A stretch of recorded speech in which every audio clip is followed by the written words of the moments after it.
This episode contains graphic descriptions of violence, including sexual assault, murder, and cruelty to animals. Some names have been changed to protect the privacy of the individuals involved. Listener discretion is advised. Welcome to Buried Evidence, a true crime podcast. I'm your host, Katie. This is the story of serial killer Israel Keyes. Part 4, Bill and Lorraine. This is part 4 of the Israel Keyes case. And to remind you of some of the details we've covered so far, here's a quick recap. After Israel Keyes killed Samantha Koenig and disposed of her body in a frozen lake in Alaska, he attempted to collect a ransom and used Samantha's stolen debit cards at multiple ATMs while traveling through the Southwest, before eventually being caught in Texas and arrested in March of 2012. When interviewed by police, Keyes confessed to Samantha's murder, provided the location of her body, and revealed to investigators that he was a serial killer. Keyes played cat and mouse with detectives as they tried to draw information out of him about his other murders. He played his one and only hand, information on other murders, to get what he wanted from investigators. Keyes leveraged this information to keep his name out of the media and demanded an execution date within a year. Within a month of his arrest, the Koenig case had stalled in the court system, and Keyes began to get impatient. To move things along, Keyes decided to give investigators the names of 2 additional victims, a couple from Essex, Vermont, named Bill and Lorraine Currier. So one of the other things, too, I'm curious, you seem pretty good at getting in the house and that kind of stuff. Were you ever worried about them making a phone call or calling the police while, like, hearing you when you were in or anything like that? I mean, if they were late sleepers, could they have heard you get in and called the police? Or after I found that house and decided that it was probably just a couple, I think I even had it pegged down just from looking at the outside that it was probably an older couple, just because of the way they had their backyard set up. They had like a swimming pool and a deck and a barbecue, and it just looked like a, like older couple that didn't have kids kind of house. Mm-hmm. And so I knew there was probably only one room in the house that was being used as the bedroom. And so I walked around the house, and then I was pretty sure I'd found it just from walking around the house. Oh, the room there, right? Yeah, because I heard, even though the blinds were closed, I heard fans running in it, and it was hot that night. It was really hot and muggy, and it had been raining, and so I already knew, in my head, before I even went into the garage, I already had in my head about what the layout of the house was. It was just a ranch house, so it wasn't hard to figure out. And, yeah, but I mean, I knew that they, you always think of that. And they did. They had a gun right there in the nightstand. But, just... Which gun was in the nightstand? The one I took. You had it sitting right on top of the nightstand? It was in a drawer in the nightstand. Okay. But it wasn't loaded. It wouldn't have done them much good. I think you said that getting them in the vehicle was interesting or difficult. There was some difficulty. Yeah, that's when they started. That was the first time they got a look at me, and because the dome light came on, I guess, and they were both checking me out, like trying to figure out what was going on. Yeah, and so they were. So then after they saw my, I mean, I had a mask on, but. I had a mask and the hood of my jacket on, but they started trying to talk to me and stuff, and try to personalize it. Yeah. And I would go along with it a little bit, because it seemed like it was like the guy, he used to be in the same unit in the Army that I was in. It was 25th Infantry Division or something. No kidding. Yeah, I found one of his insignia patches when I was going through their dresser, and I was asking him about it. Anyway, yeah, I was just bullshitting them, and they were, of course wanted to know why we were leaving in the car, What did you tell them? No, I just told them it was a kidnap for ransom setup, and that there were other people involved in it. So, and yeah. What kind of stuff do you have in your backpack? I don't know if I want to go into all that today. All right. Would a cigar help? Kimberly's car getting back would help. Well, we're working on that. I mean, we're halfway there, considering that we got... No, that's great. We're making progress, I know. It's a long time to go without your car, though, if you think about it. I understand that. I was just feeling bad for it. I was like, man, this is going... it's easy for me, because I just sit in a cell, but 2 months to not have your car, that sucks. Bill and Lorraine Currier were a married couple who lived alone in a quiet neighborhood in the small town of Essex, Vermont. Bill was 49 and worked as an animal care technician at the University of Vermont, and Lorraine was 55 and worked at Fletcher Allen Healthcare Impatient Financial Services. The couple had been married since 1985 and didn't have any children. They lived a quiet and simple life. Friends and family described them as good people that were mostly homebodies who rarely traveled. They were very dependable, especially at work. So when neither of them showed up to work on the morning of June 9th, 2011, everyone was immediately concerned. Bill's sister reported them missing at about 10 a.m. that morning, and Essex police did a welfare check on the home soon after. They found broken glass from a window of a door located between the garage and the house, and the couple's green Saturn was missing. Police suspected foul play, but didn't have much to work with. Both Bill and Lorraine took daily medication for health problems, which was found inside the house, and a gun that Bill kept next to his nightstand was missing. The couple's family was very concerned right from the beginning and felt that it was completely out of character for them to leave without telling anyone. The day after the couple was reported missing, on June 10th, the missing green Saturn was located near an apartment complex dumpster less than a mile away from their house. The car made me nervous because I remember it had a clutch that slipped, and then there was like 2 cans of antifreeze or coolant or something in the back seat. And I remember asking them, I was like, what the heck are these for? And they're like, oh, the car overheats. I was like, oh, crap. So, I knew the car had problems. But I didn't know how serious they were till the next morning, and I got to see the car like in the daylight. I was like, oh my god, this thing's a piece of junk. What kind of car was it? It was a Saturn. I think it was a sedan. Yeah, it had a trunk. I think it was a blue Saturn, blue or green. Any older one. It was like, I think it had like 100 and something zillion miles on it, and it was probably like mid-90s or something. Police tracked down hundreds of leads, and one witness that came forward told investigators that they had seen a man driving the Curriers' car on the evening of June 8th. This witness was considered credible for a couple of reasons. 1, they recalled that the car was speeding and almost ran into them. And 2, the witness wrote down the license plate number from the Curriers' car. However, the composite sketch that was created based on the witness account was later determined not to be reliable due to how quickly the driver passed them on the road that evening. I've seen the sketch and agree that it doesn't really look like keys, but some of the characteristics do match. The composite depicts a white man with long dark hair and a beard. The facial features don't really look like Keys, but Keys did tell investigators he had long hair at the time. So whatever this witness saw seemed to be pretty accurate. Were you concerned that it appeared that they had a sketch of somebody who was driving the car? I never even saw that sketch till the other day, but yeah, it didn't. I wasn't concerned about it because. But have you seen it now? Have you seen the sketch? If it's the same one that was in the paper, yeah. When you said the other day, what do you mean? It didn't look that much like me. So. When did you see a sketch in the paper? I saw a sketch on, one of the news stories at some point. Police conducted multiple ground searches and executed search warrants of the Curriers' house and car. They obtained subpoenas for financial, phone, and computer records and tested the fibers and hairs found in the couple's car. Other agencies were called in to assist with the investigation, including the Burlington Police, the Vermont State Police, the U.S. Marshals, and the FBI. But by August of 2011, leads from the public had begun to dry up, and the case was getting cold. The family offered a $10,000 reward to encourage witnesses to come forward. But as time went on, hope of the Curriers being found alive began to fade.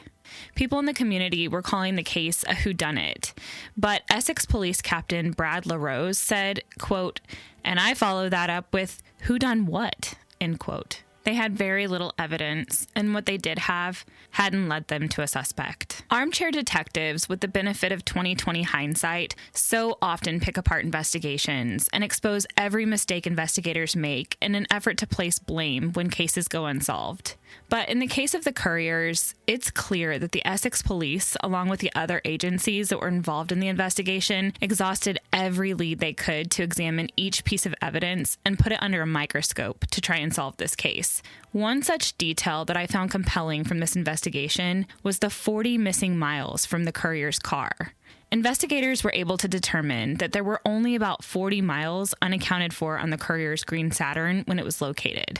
Investigators were able to track down a service record receipt from June 4th, just 4 days prior to the Curriers' disappearance, and tabulate how many miles they would have traveled to work, the grocery store, and a visit to a family member. They used this information to strategize a radius to focus their investigative efforts. At the time, they didn't know how right they had been, and unfortunately, this case would remain unsolved until that day in April 2012, when Israel Keyes gave his confession to killing the Curriers. If we go all the way back to part 1, you may remember that when Keyes was arrested in Texas, they searched his wallet and found a fishing license. This fishing license put Keyes in Vermont on June 8th, 2011, the last day the Curriers were seen alive. Keyes flew from Anchorage to Chicago on June 2nd, 2011, rented a car, and began to drive east toward Maine for a planned visit with family. Keyes stopped in Vermont, and while he was there, found an old farmhouse that had been abandoned. He went fishing for a few days, and then located a kill kit he had buried in the woods. I was driving around. Well, first of all, I was fishing. So I was fishing and driving around. I had got a Vermont fishing license.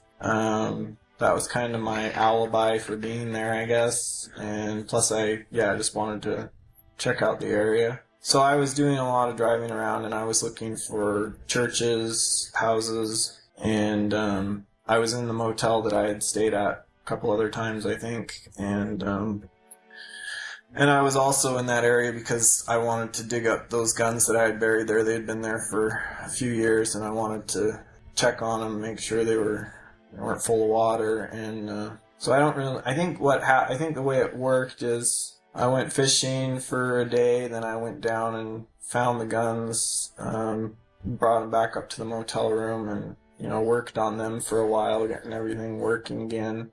And then I found that house, and it was exactly what I was looking for, and started to think that I would do, I would go all out and just do a bunch of stuff. Like, if I was kind of thinking, if I'm going to do something here, I'm going to go all out and do a bunch of stuff. So the plan was, I was in the hotel that evening, the evening before they were reported missing or whatever. And I started walking around town at about 8 or 9 o'clock after it had got dark.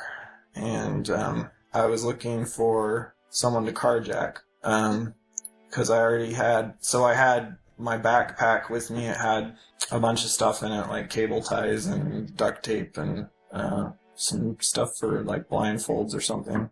And went across the road from the hotel and had a apartment complex there staked out, and I was waiting for someone to come in alone. And I was also looking for someone who was coming in a decent car that was fairly generic, because my thought was the next day after I got done with whoever I took, I was going to take their car, and I had 3 banks staked out in different towns, starting quite a ways north of Burlington. I think Highway 15 went up north and did like a loop, and there were several towns along that route. And so starting up north, I had a bank staked out at the top of the loop. I forget the name of the town. And then there were 2 more towns in a row right on the way back to Burlington. Both had small banks in them.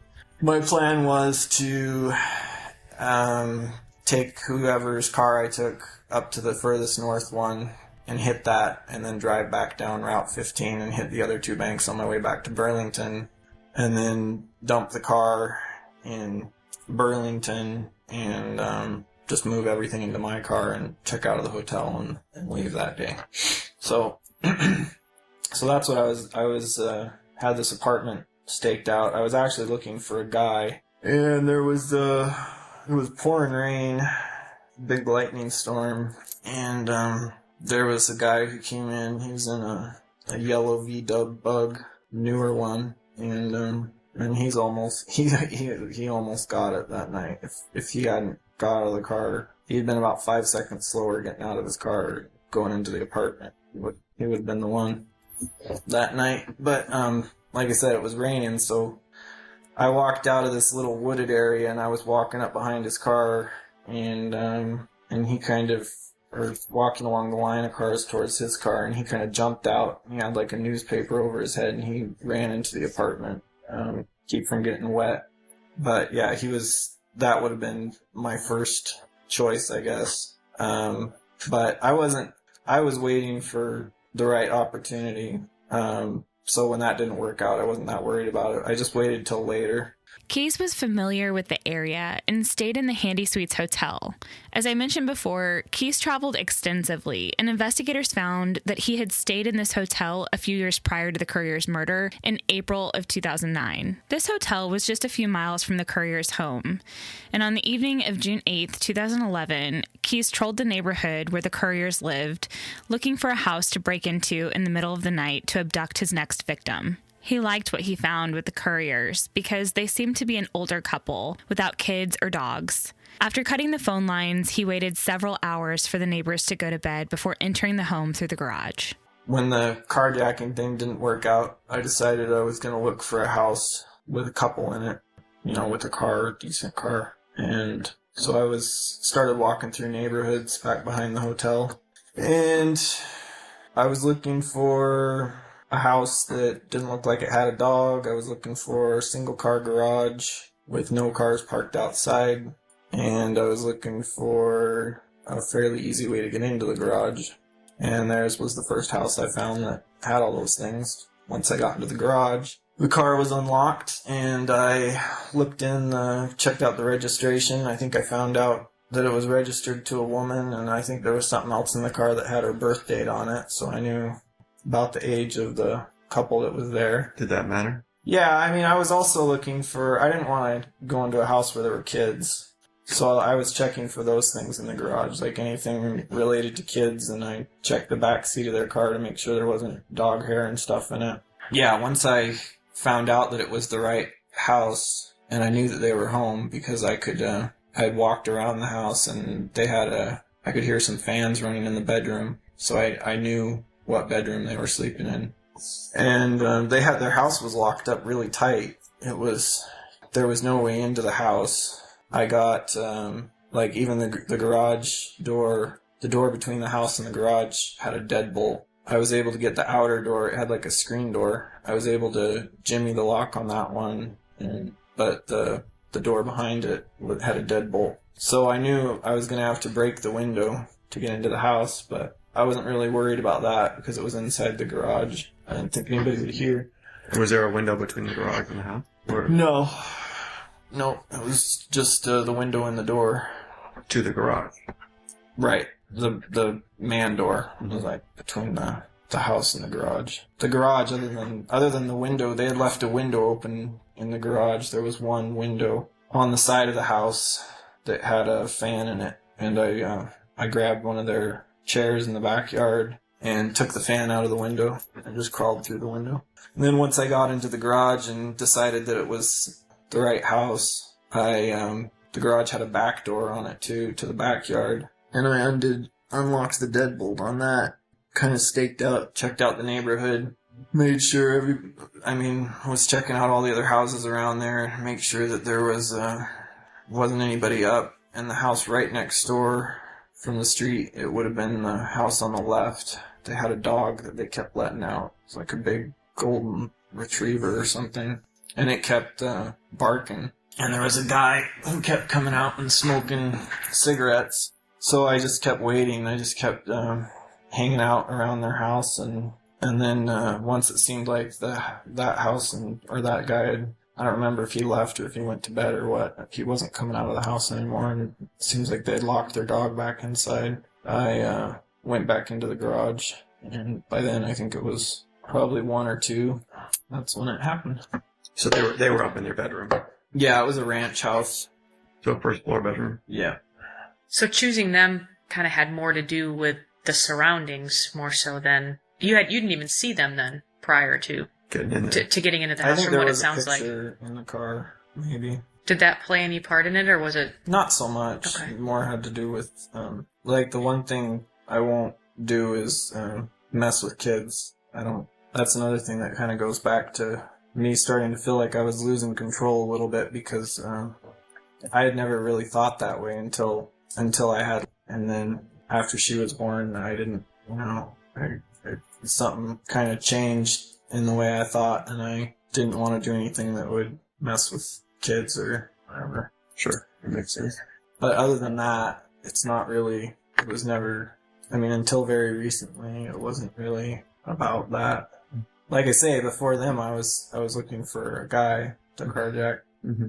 So Once inside the Curriers' house, it was only a matter of seconds before Keyes was in the bedroom. He surprised them in their sleep at gunpoint and tied them up as he tossed items from the house into a suitcase before forcing them into their car. like once I was actually in the house, I was probably in the bedroom within 5 or 6 seconds from the time the glass broke. So Where did you break the glass at? the kitchen door between the garage and the kitchen. Were they still asleep when you got to there, or do you think they heard that? They heard it, but they were just barely. They Or were just wondering what it barely was? waking up. Yeah. So you don't do anything or to prevent them from calling or anything like that, or using the phone or anything like that? Well, I cut the phone lines outside the house. Oh, okay. Okay. I cut the phone lines as soon as I picked the house because usually if there's an alarm system, it'll trigger the alarm and, the... Oh, I see. So you could watch and see it. Right, so I So cut quite the a while phone ago. lines and like I said, the neighbor next door, he was still up, he kept coming out and smoking, so I knew I wasn't gonna break in until... Or no, I broke into the garage, but I knew I wasn't gonna break into the house until I was sure that the neighbors were asleep, so I was in the garage, and I unlocked the back door of the garage so I could come and go. And then I found the phone box on the side of the house, and I had my side cutters with me, and I cut the main wire of the phone box, and figured if they had any kind of alarm or something, the police would do a drive-by or something. So after I cut that, I was outside for probably an hour or two, just kind of hanging out mostly in the backyard behind the swimming pool, waiting for everybody in the neighborhood to go to sleep, and also watching the street for cops or cars driving by, but there was never anything. So what happened after you entered the house? I know you said you went right back to the bedroom, took 5-6 seconds. What happened then? Oh, I told them right away what was going on. Were they cooperative at first, at least, both of them? Yeah, pretty shocked. I'm sure. People never expected stuff to happen. Do you remember what you told them? I just, it's like a blitz attack. You just make sure they know right away who's in charge and immediately tie them up and tell them what the rules are, that there's no talking unless I talk to them. They don't move unless I tell them to move, and did their hands behind their back and had them, pulled everything off the bed and got their hands and their feet together with cable ties, and then just started talking, asking them one question after the other. And then I would ask them, the same questions over to see, if they were Lying. Yeah. I remember the first thing I asked them was if they had an alarm or if they had a safe. And I was pretty sure they hadn't lied about that stuff. But, then I asked them again a few minutes later. And then I'd ask them where the guns are, where the jewelry is, where the cash is, where the cell phones are, where their ATM cards are. So you don't have to tell them, but they know they're being robbed. That's what they think is happening. They're being robbed. Well, they kept trying to ask me. I didn't tell them what was happening. They kept trying to ask me what was going on. I never answered them. It's just keep telling them to shut up and listen to me. And eventually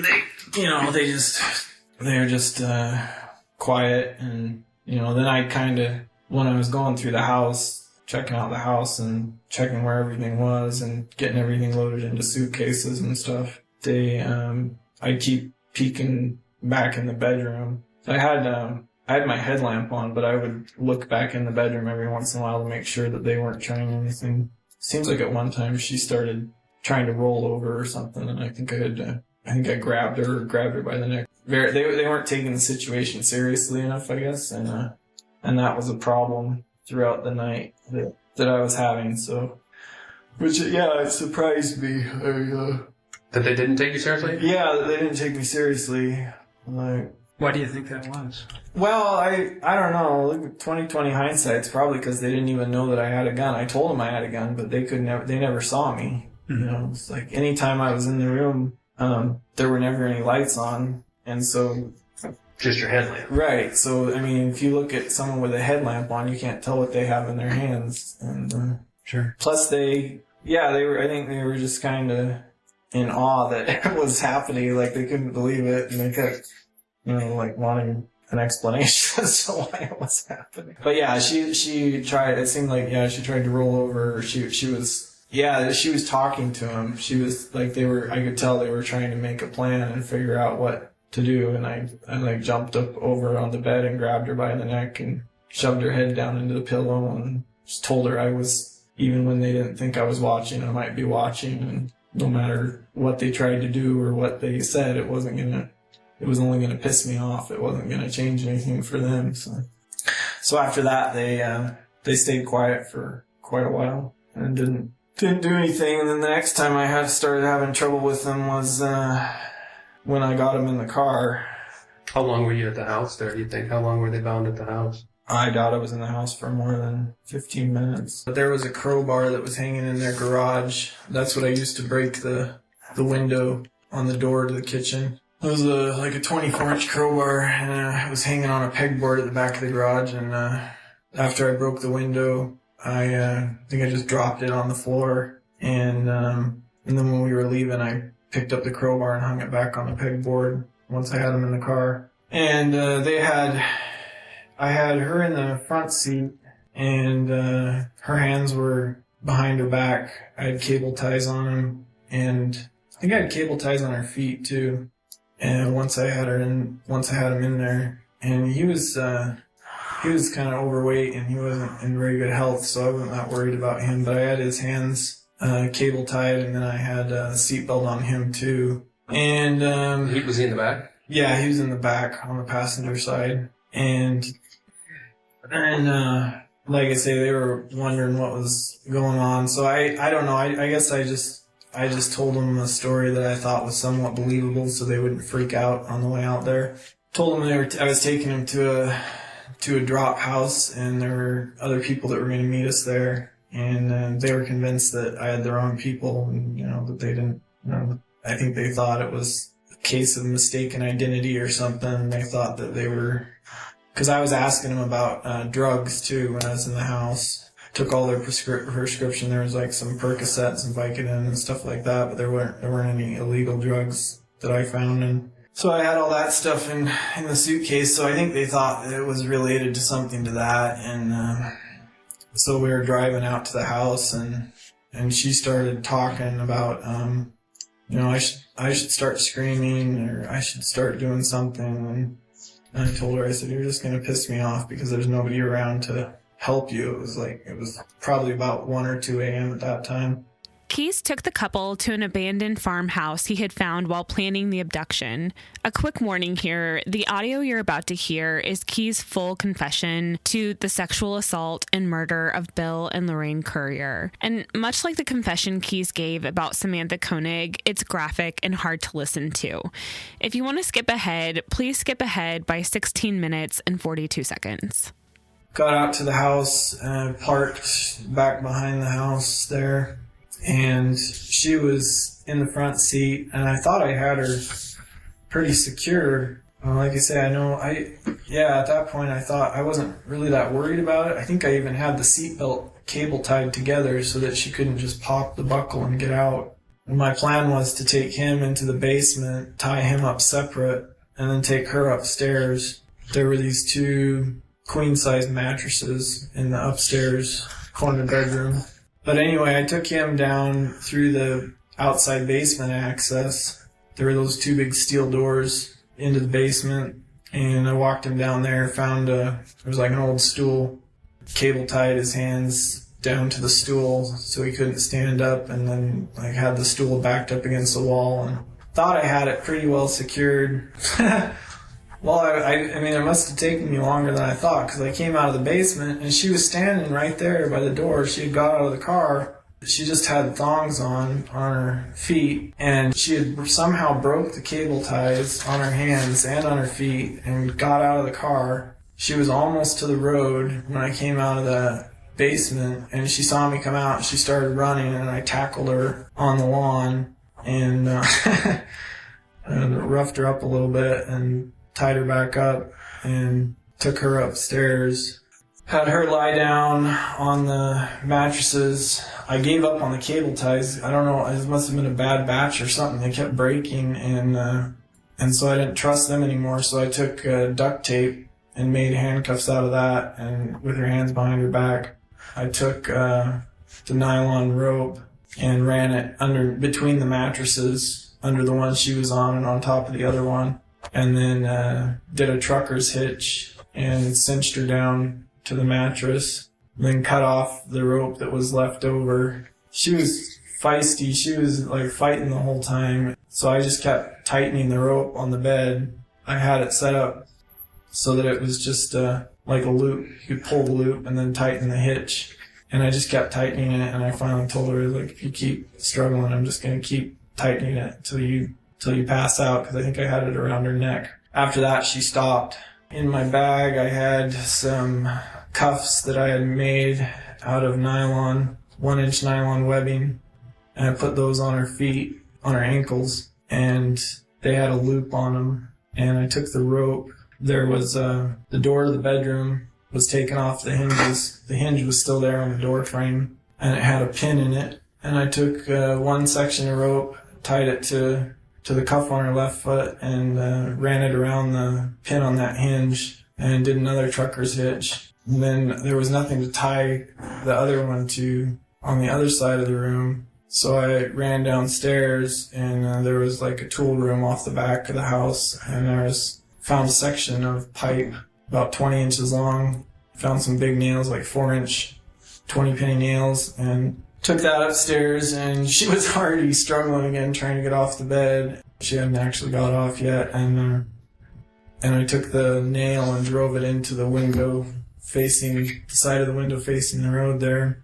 Did another trucker's hitch on that side. Just kept tightening both of them till her legs were like spread eagle, and she couldn't move at all, really. And then I heard some movement downstairs, because at that point she finally shut up a little bit, and I heard something downstairs, and that's when I started having problems with the guy. I went down there, and he had the stool. He was kind of a big guy, like overweight, and the stool had just collapsed. And I guess when it collapsed, the cable ties that I had on his wrist behind his back, they had broke. I don't know, just messed my whole plan up. So I was kind of pissed off about that, and I was like yelling at him, like, why are you trying to get away? You're just making it worse. And at that point, he was still like trying to talk me out of it. He's like, just let us go. I know you're in too deep, but we haven't really seen you. You can still walk away.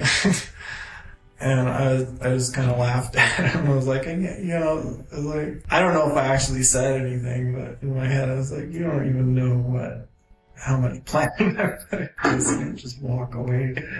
But he wouldn't, like I say, he had just reached a point where he wasn't gonna cooperate no matter what.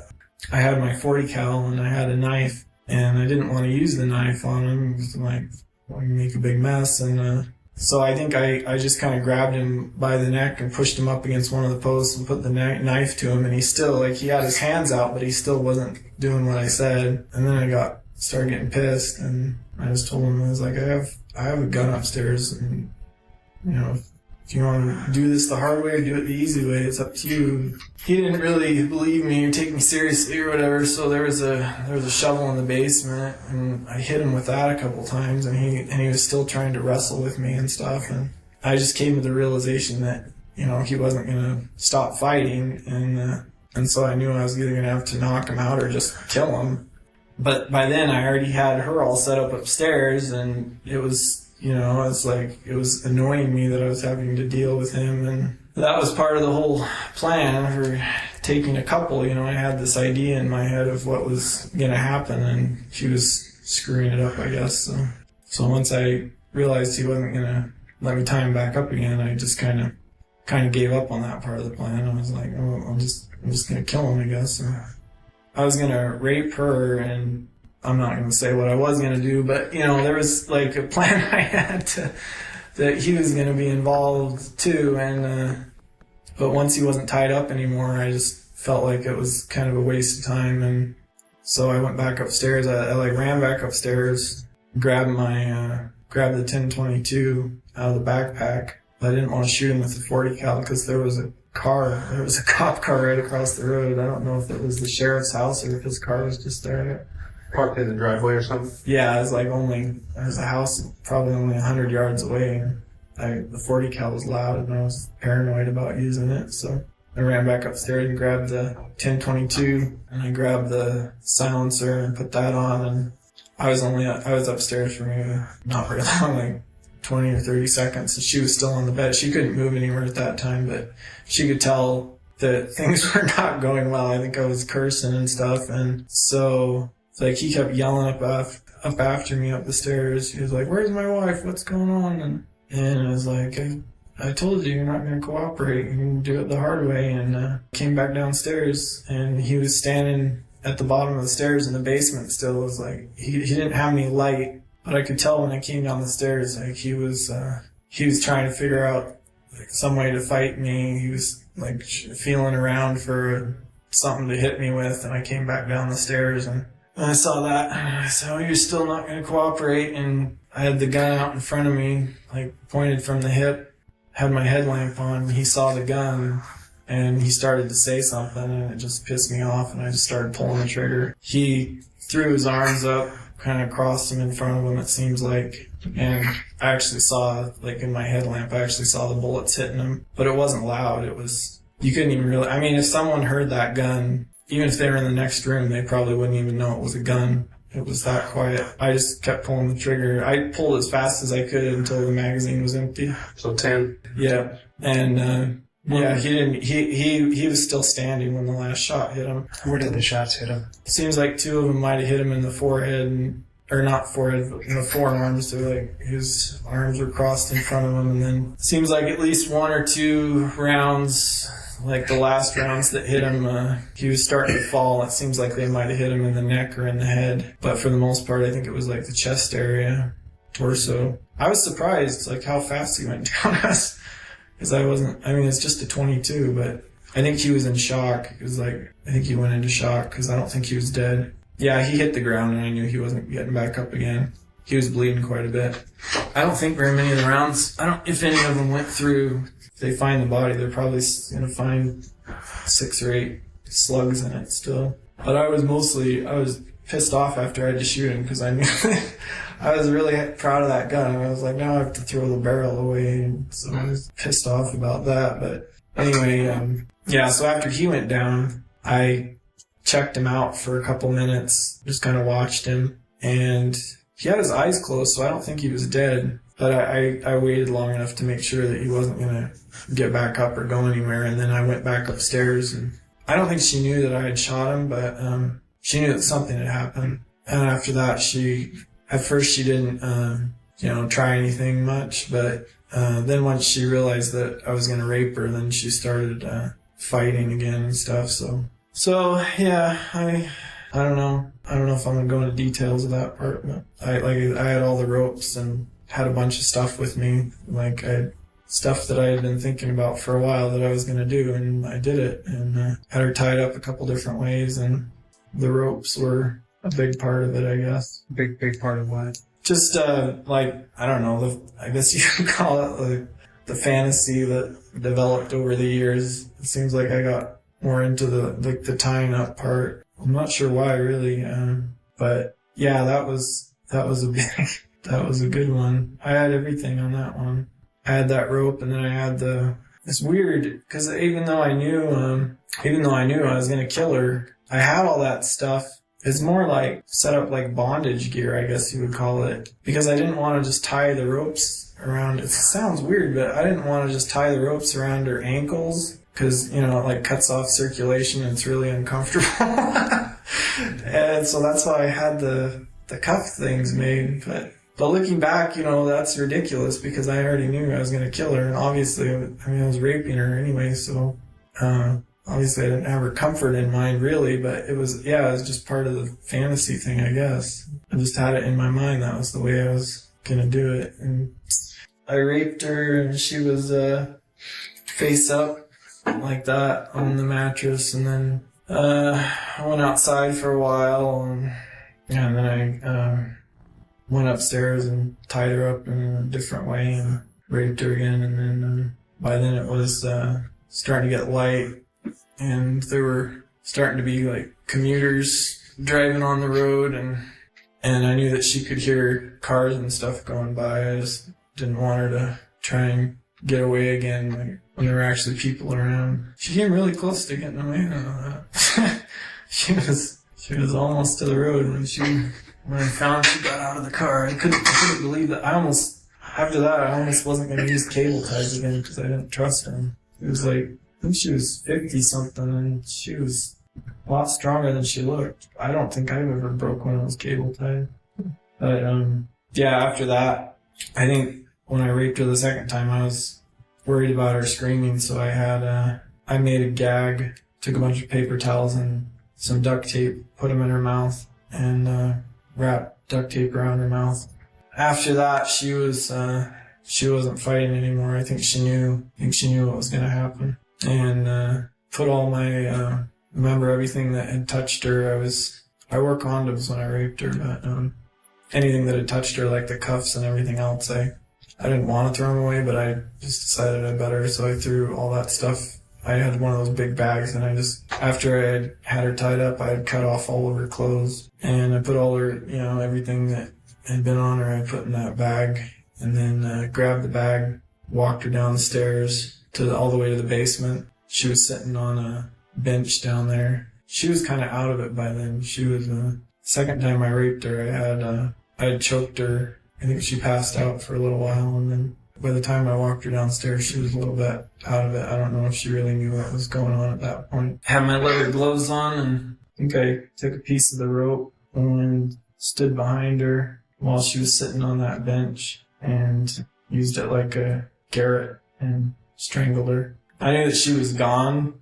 She lost control over her bladder and stuff, and so I was pretty sure that she was gone, but then I wanted to be sure she wasn't going to wake back up or start breathing again, so I took a cable tie and put it around her neck, tightened it down as much as I could, and then left her on the floor and went outside for a little bit longer, and I think I went out and got the Drano out of the trunk of the car and garbage bags and took that stuff down to the basement.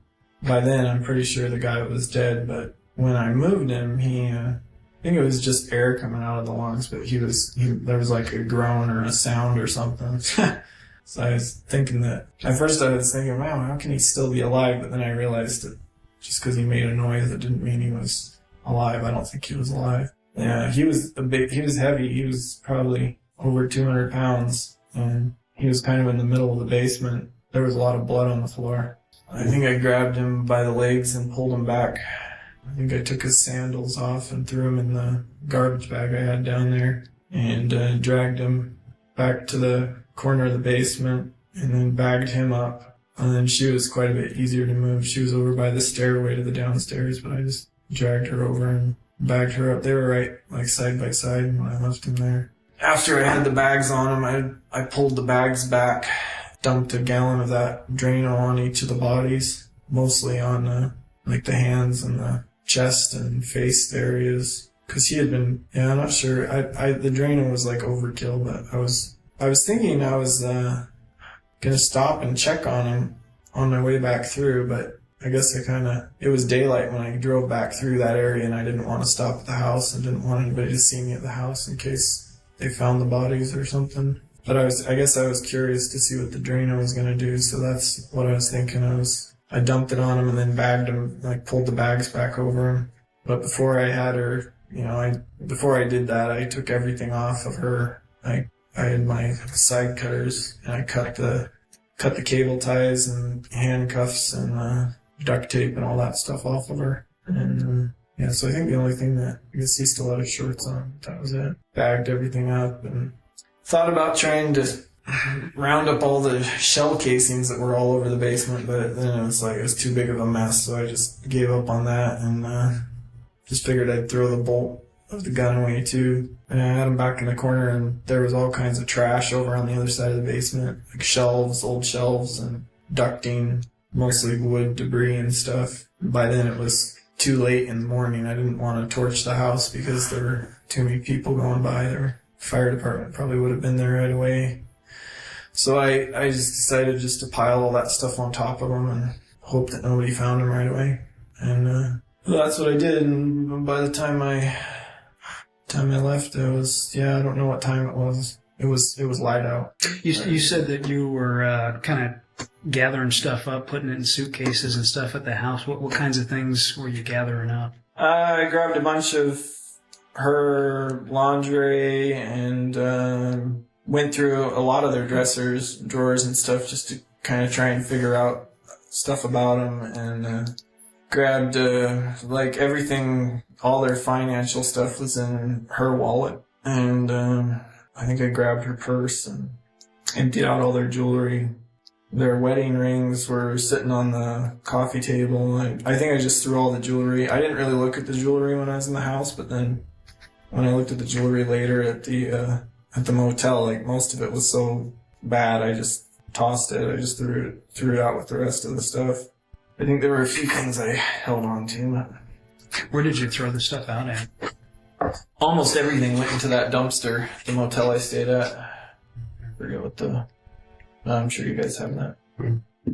I think you told us last time before, that there was some stuff in the suitcase and you burned it. Yeah. In the campground. I want to say you said it was in New Jersey, New Hampshire. Does that sound right? Yeah. Do you remember the name of the campground or where it was at, anything like that? I could probably find it on a map, but it would probably take a while. And you burned it in a campsite there, yeah. It wasn't even in a campsite. It was out in the boondocks in the woods. So, okay. I mean, you could find it, but I didn't stick around for the fire. I just lit it on fire and walked away. And you use an accelerant? Yeah, I used diesel. Mm-hmm. And everything was soaking wet. It had been raining nonstop, and so I remember I went into the woods. It was like in a national forest area, and built a pretty big pile of wet wood and stuff because I knew the stuff wasn't going to burn very well, and just lit it with the diesel. I only stuck around long enough to make sure that it actually caught on fire, and then I took off. How much diesel did you put on? I think I had about a half-gallon bottle. Well, no, I had more than that. I had about a gallon of diesel because I saved half of it. I was going to drive by where I left the car and just torch it that night if the cops hadn't found it, but it was already gone. So I think I used the diesel in New York. I didn't end up using it in the car, obviously.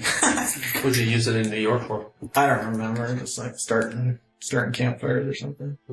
FBI agents followed up with the local police in Vermont to corroborate Key's confession and were able to recover several items of evidence after an underwater search of the Blake Falls Reservoir in June of 2012. Authorities successfully recovered the weapons cache Key's buried after the murders, the revolver taken from the Curriers' home, and the gun Key's used to shoot Bill. That area right there, there's a gun barrel, a bolt, and In the water?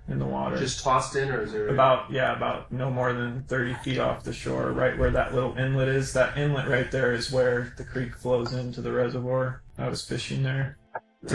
What will we find? In the water, there's the gun barrel. It's a heavy metal gun barrel. It's about 12 inches long. If you drag a magnet through there, you'll probably pick it up. Is that the silence barrel? Well, that was off the gun that was silenced, but the silencer's not in the water. Where's the silencer? The silencer and the rest of the gun are right alongside the road, on the reservoir side of the road, right there. That should be a power line right of way. Right where those trees start, there is a bunch of rocks. That lighter line that runs through it, that should be a bunch of boulders. Yeah, there's a bunch of boulders, and they're kind of drop off steeply towards the water. Along that wall of boulders, underneath one of those rocks, it's about I think if I remember right, it's about 4 feet by 6 feet, a big slab of rock that slid off. Underneath that slab of rock, there is a orange Home Depot bucket, and it's well hidden. It's got a bunch of brush and other rocks and moss and stuff piled and packed in around it. And in that bucket there should be a silencer that I made for it's a Ruger 1022 Challenger, the pistol model. The silencer is designed it just slips on the end of the barrel, like a friction fit. The silencer is about 16 inches long. And the barrel I threw into the reservoir there along with the Curriers. I think it was a Smith & Wesson featherweight 38 snub nose that I threw in there with it. And with the barrels, the first location. Yeah, right next to the boat launch right there. There's in the bucket there's two guns. One is the Challenger, the 1022 Ruger Challenger that I actually bought up here not that long ago, and the other one is the Ruger 1022. It was originally a rifle that I cut the barrel off and basically turned into. I had it long before I got the last one.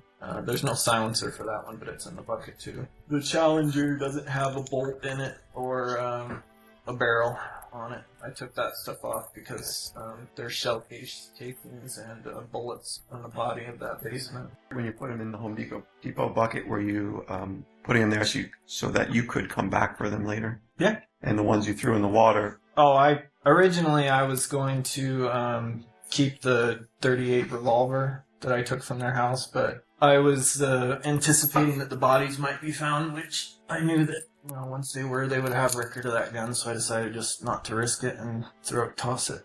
Sadly, when attempting to locate Bill and Lorraine's bodies, a devastating blow to the investigation found that the abandoned farmhouse had been demolished the previous fall. The demolition team reported smelling a foul smell at the time of the demo, but no one stopped to see what the cause of the smell was, and ultimately everything was hauled off to the Coventry landfill in Newport, Vermont. During the excavation of the basement of the farmhouse, a few items of evidence were collected and cadaver dogs were brought in to assist with the search.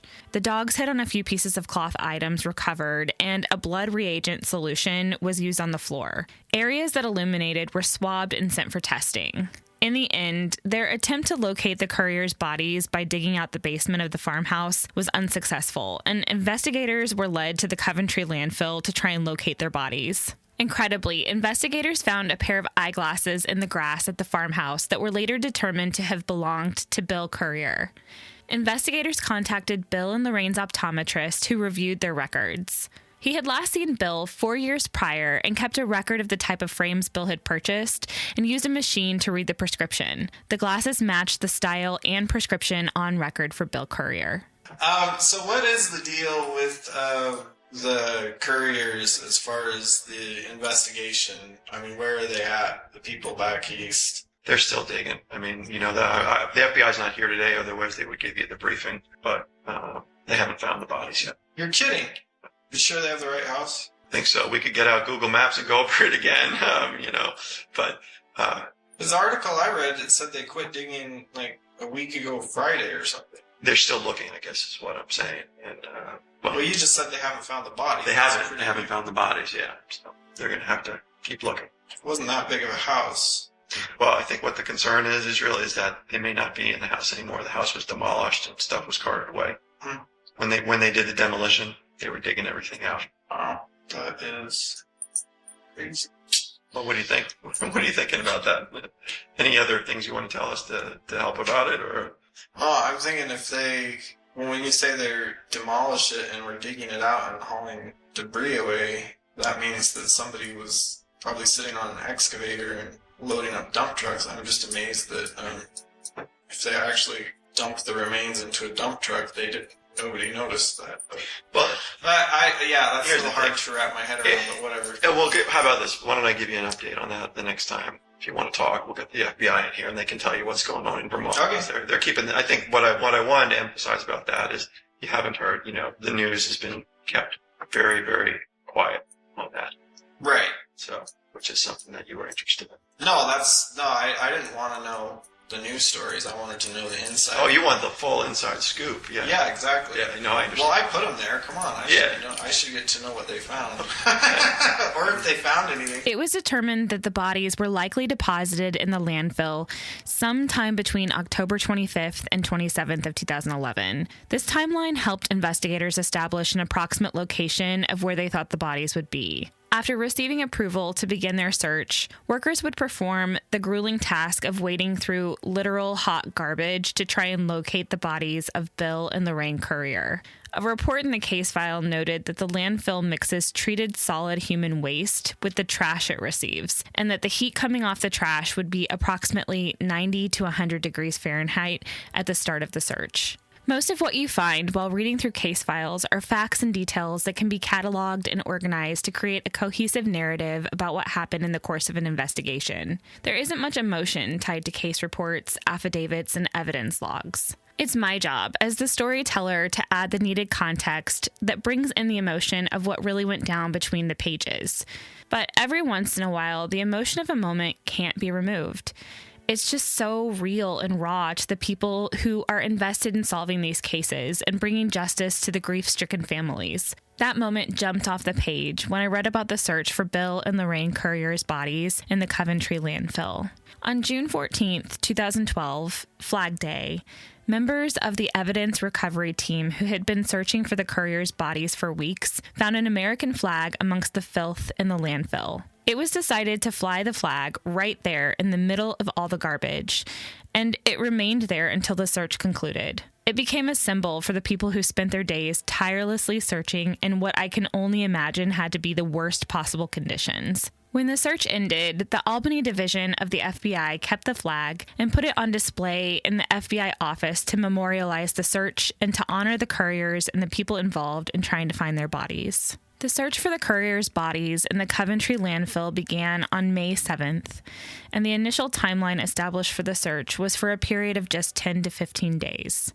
However, the search would end up lasting 10 weeks and wouldn't end until some of the hottest days in summer on July 20th. When the search concluded at the landfill in July, the Curriers' bodies had not been found. Some items were taken and tested, but in the end, none of the Curriers' remains were located. By late July, Keyes had begun to grow bored of the investigation process. Keyes was growing more concerned about the things he was telling investigators, getting out to the media and local jurisdictions wanting to charge him. And in Vermont, local law enforcement agencies had gotten involved, and a story was released naming Keyes in connection to the Curriers, causing an immediate breakdown of trust between Keyes and the investigators. After the media leak, investigators tried to salvage their trust with Keyes by offering him an agreement that would keep him talking about other crimes and provide assurances that he'd not be charged by other jurisdictions. But as time went on, Keyes became more withdrawn, forcing investigators to try and figure out who his other victims were without his help. Next time on Buried Evidence, a true crime podcast. We wrap up with the Israel Keyes case in part 5 and dig through Keyes' travel history, other potential victims, and Keyes' final act of control. Thank you for listening. Please subscribe to Buried Evidence, a true crime podcast, to be notified when new episodes drop, and leave a rating and a review.